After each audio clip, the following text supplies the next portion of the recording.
Those guys are heathens. Yeah. Those guys are animalistic heathens. Yeah, they're holding the jungle back, Tiger. Jungle? No. Yes, sir. I think the defendants are jungle people. We, the jury, find the defendant not guilty of the crime of assault by force likely to produce great bodily injury and with a deadly weapon. 1992, a year when America's temper boiled over. 92 would be a year of political change, the end of an era of a comedy giant. Come on! And when our soda tastes would go clear. We're going to talk about the news, culture, sports, and entertainment, and all that was weird in the 90s. This is Timeline.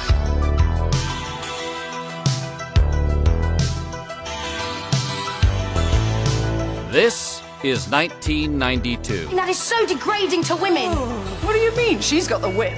We start the year off with some bad news for women in Orange County, California, as the FDA, or Food and Drug Administration, urged doctors to stop implanting silicone breasts. I am requesting a moratorium on the further use of all silicone gel breast implants. Risks, of course, being silicone gel leaking from a ruptured implant, but also the interference with breast cancer screening x-rays and implant hardening.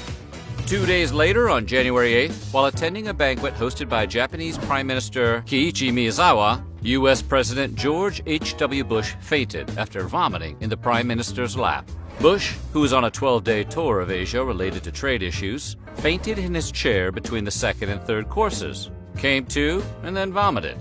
I always recommend vomiting before your main course. Bush left early, and his wife Barbara gave a speech in his place. Must have been something he ate.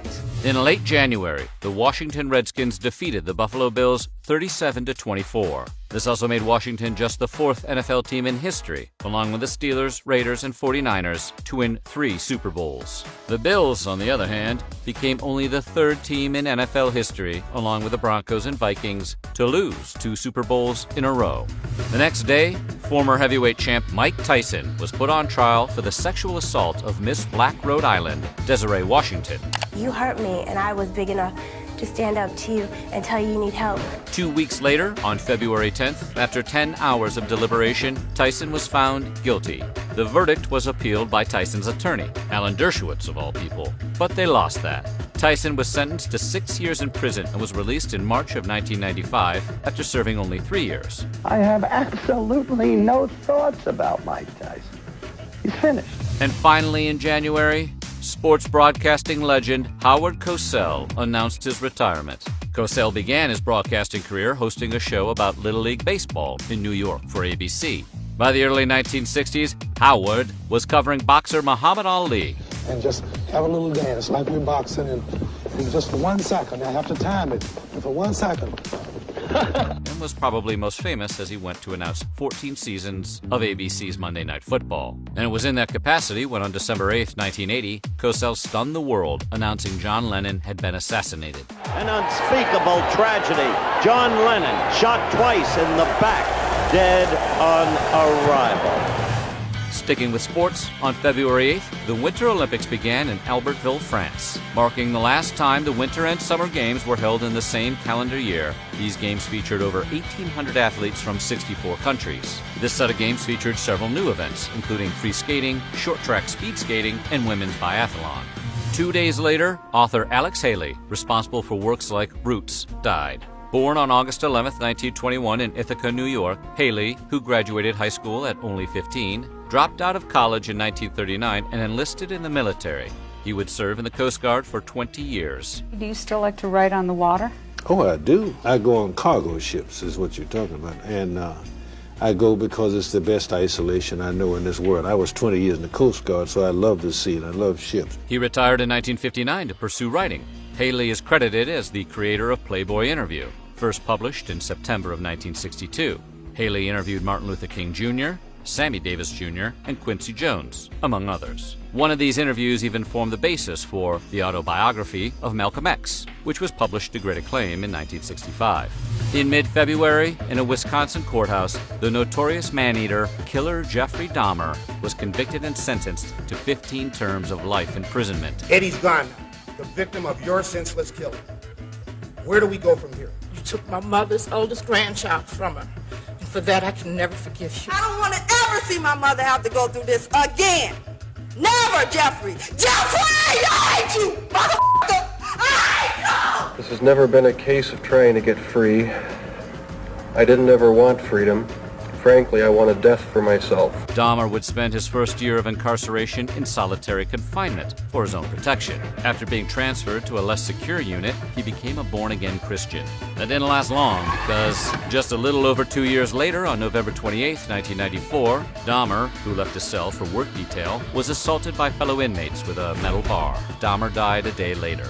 On February 27th, a 16-year-old sports prodigy named Tiger Woods made his PGA debut at the Nissan Los Angeles Open in California. Love the competition. I love competing against other players, especially when they're better than me. Woods, the youngest player to compete in the PGA in 30 years, failed to make the cut, but he was still named Golf Digest Amateur Player of the Year. We may hear more from Tiger later on this decade.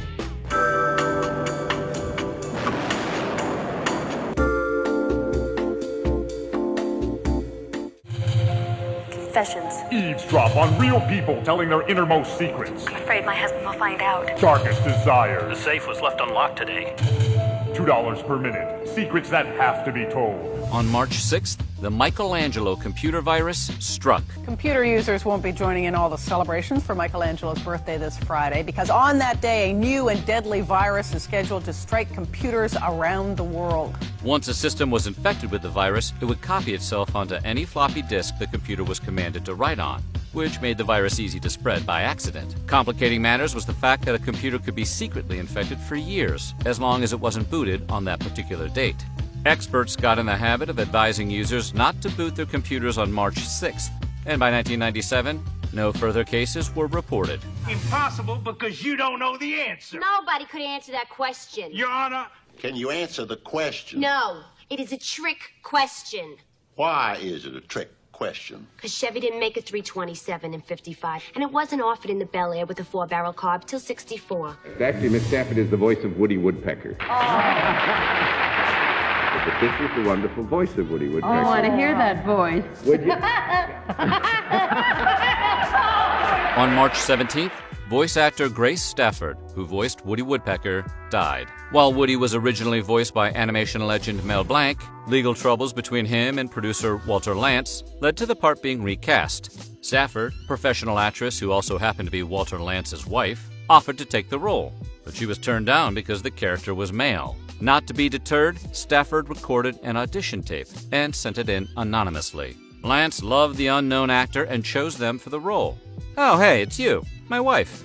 In late March, on a local New York's Sunday edition, Democratic presidential candidate Bill Clinton admitted to having experimented with marijuana as a teenager. When asked whether he had ever broken a state or an international law regarding drugs, Clinton responded, I experimented with marijuana a time or two, and I didn't like it, and didn't inhale, and never tried it again. And the Oscar goes to The Silence of the Lambs. On March 30th, Silence of the Lambs took home all of the top honors at the 64th Academy Awards. Not only did it win Best Picture, but also won Best Director, Best Actor, Best Actress, and Best Adapted Screenplay.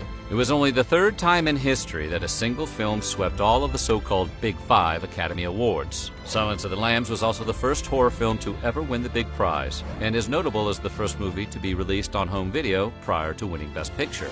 Heading into April, John Gotti, the Teflon Don of New York's Gambino crime family, was convicted of 5 murders, including the assassination of his predecessor, Paul Castellano. This time, the charges stick, and the Teflon Don may now spend the rest of his life in prison.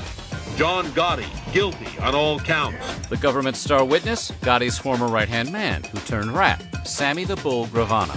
The 51-year-old Gotti was also convicted on a slew of other counts, including murder conspiracy, gambling, loan sharking, and obstruction of justice. Fast forward to a decade later when Gotti would die in prison of cancer. The Don was only 61. 4 days later, iconic science fiction author Isaac Asimov, who authored over 375 books, died.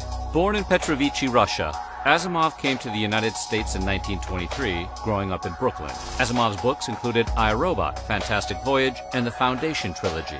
Asimov was considered one of the big 3 of science fiction, along with Arthur C. Clarke and Robert Heinlein.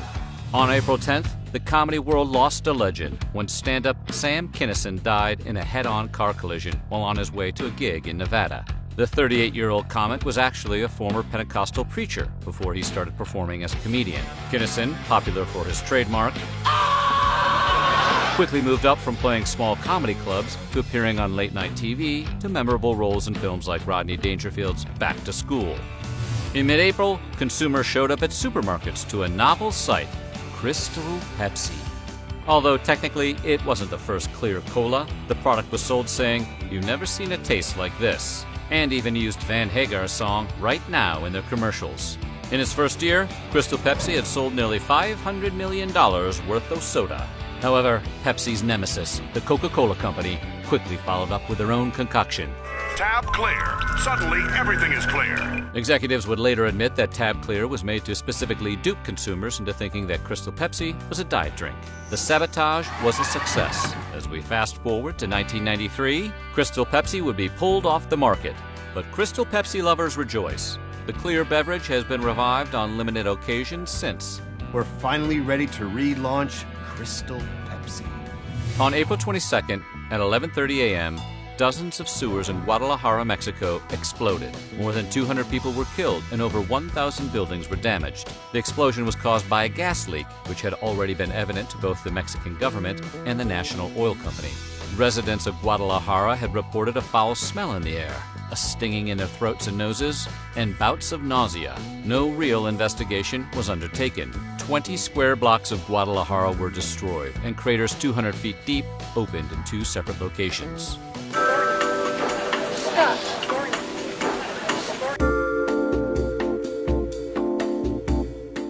Ragu introduces Chicken Tonight simmer sauces, and suddenly everybody's saying, "I feel like chicken tonight, like chicken tonight." Just brown the chicken, simmer, and serve. I feel like chicken tonight, like chicken tonight.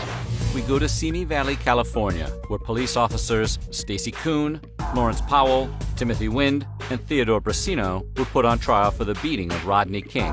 Just 2 weeks later, the prosecution would rest its case. The jury reached a verdict, finding all 4 officers not guilty. The verdict did not go over well. This is a President's Valley!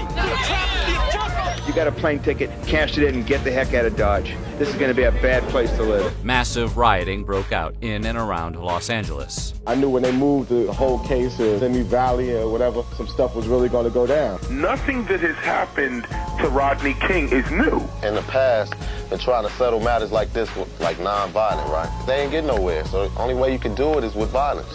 Can't take no more.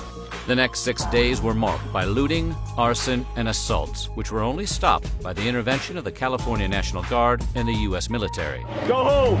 Get back home! Go! By the time it was over, 63 people were dead, over 2,300 were injured, and more than 12,000 were under arrest. Property damage estimates were later placed at well over $1 billion. And you call it black power? You mad the white man? What destroy my business? I'm trying to make it. 2 of the 4 officers would later be found guilty of federal civil rights violations, and King would be awarded $3.8 million in a civil suit against the officers. Heading into May, Rodney King himself made his first statement to the media. In front of a crowd of reporters, King pleaded for an end to the violence with the now famous, Can we all get along? On May 11th, Carlos Herrera, the inventor of the margarita, died.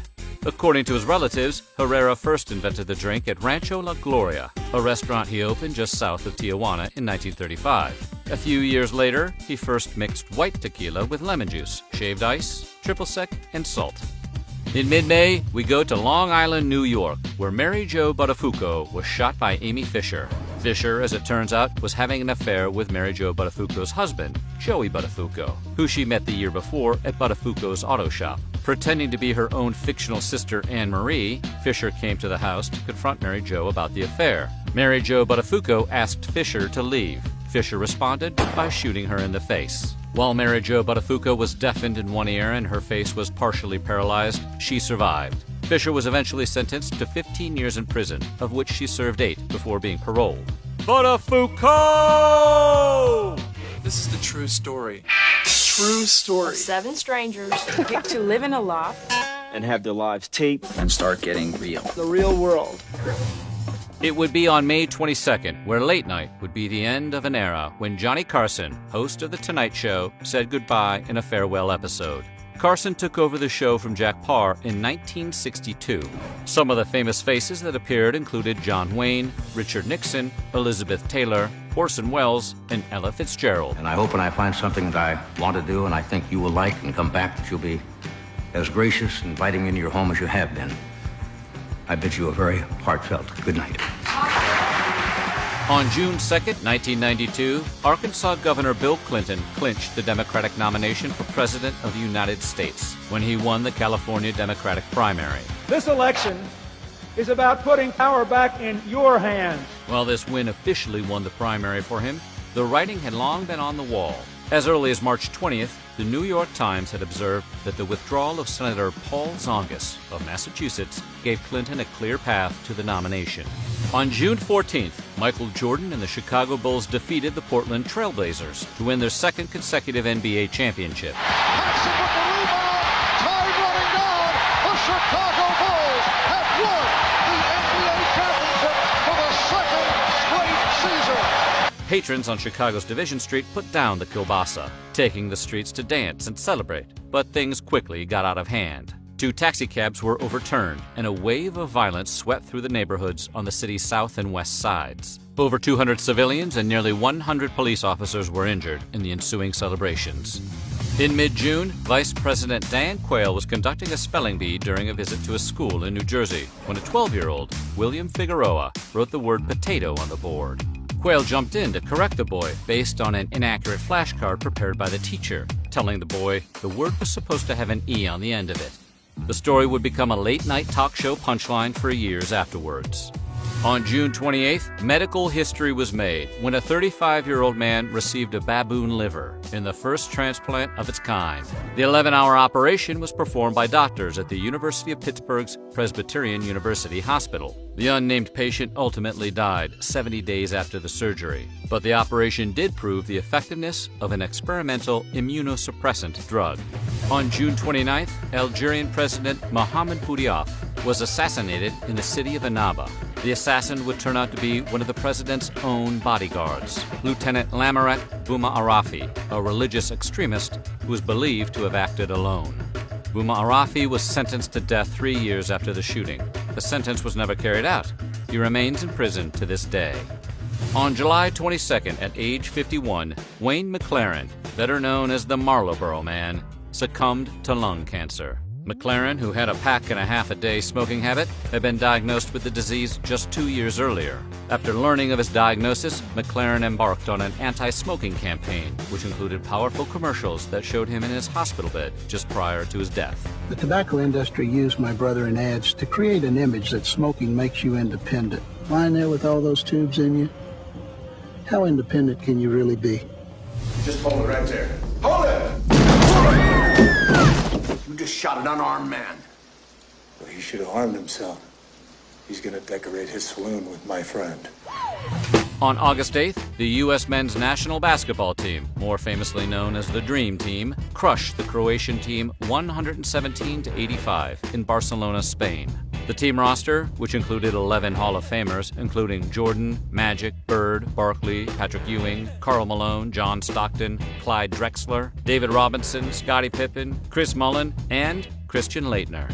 Well, that last one may not be so impressive. The win would clinch a perfect 8-0 record for the team and annihilated all of their opponents by an average of 43.8 points per game.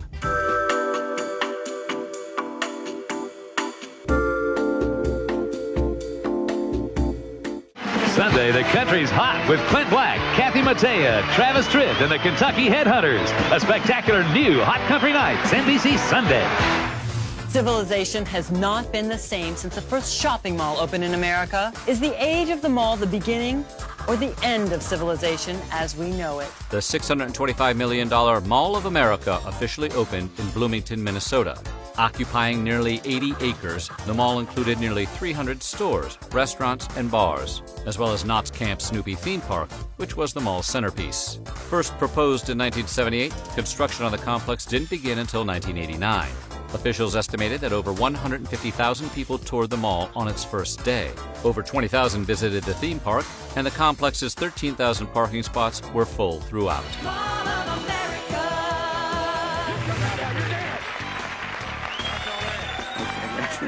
Hey, listen, you're not going to do Arsenio or Leno, are you? I've got to.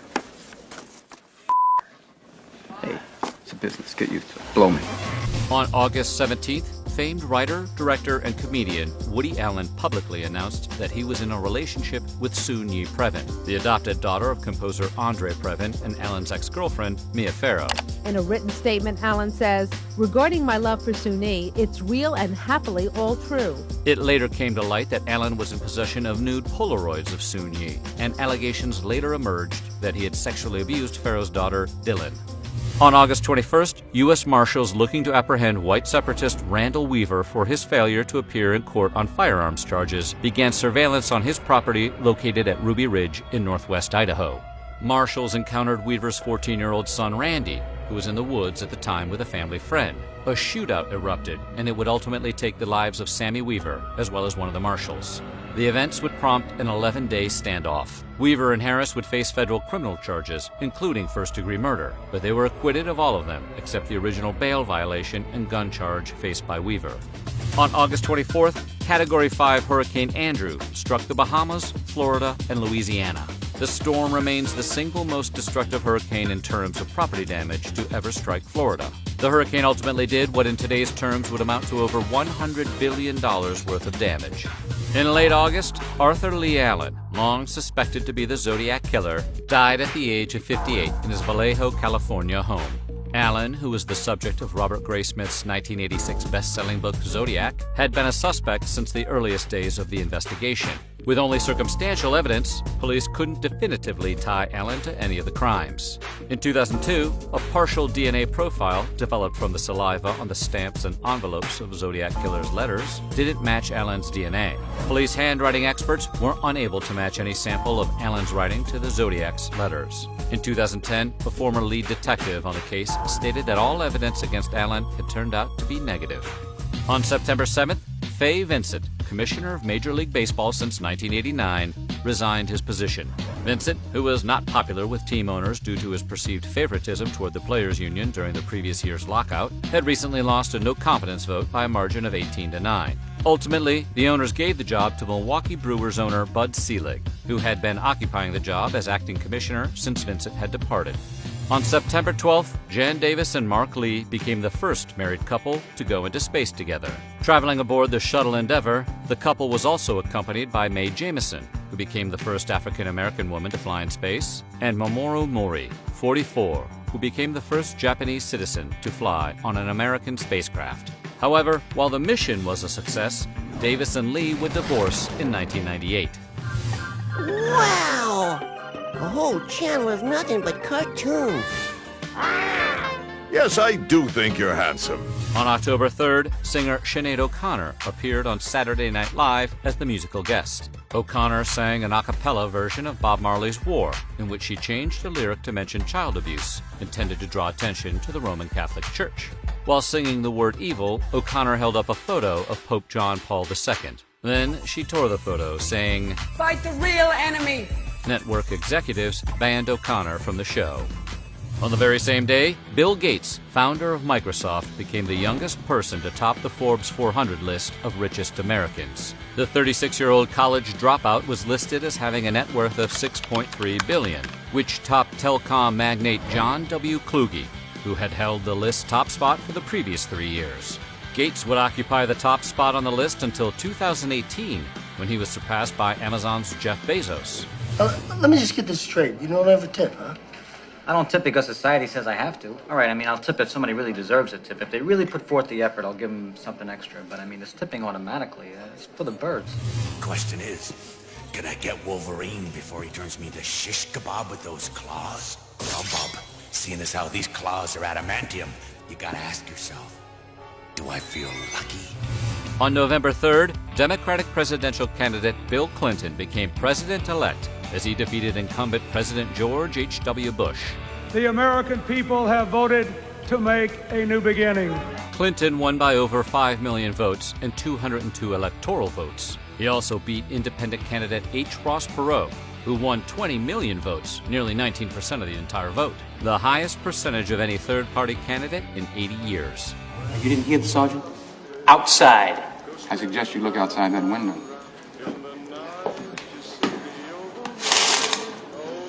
Well, until I'm satisfied that Brother Johnson is receiving proper medical care, nobody will move. In mid-December, the North American Free Trade Agreement, better known as NAFTA, was signed into law by the administrations of the U.S. President George H.W. Bush, Canadian Prime Minister Brian Mulroney, and Mexican President Carlos Salinas de Gortari. The agreement, among other things, called for the gradual reduction of duties, tariffs, and other trade barriers between the three nations. It also secured intellectual property rights and established strict measures to be taken against industrial theft. And finally, on December 27th, crooner Harry Connick Jr. was arrested at New York's Kennedy Airport after a handgun was found in his carry-on bag. The 24-year-old singer was taken to a police station in Queens, where he was charged with fourth-degree possession of a weapon, which is a misdemeanor in New York. According to Connick, the gun had been a gift, and he had been misinformed about the state's gun laws. Satisfied he had no criminal intent, the charges against the singer were ultimately dismissed. And that's how 1992 ended. 1993 was just days away. It would be a year where a cult would catch fire, a Black Hawk would go down, and a basketball legend would call it quits. But that is for next year. You're just going to have to find a way to pass the time. You got a joint?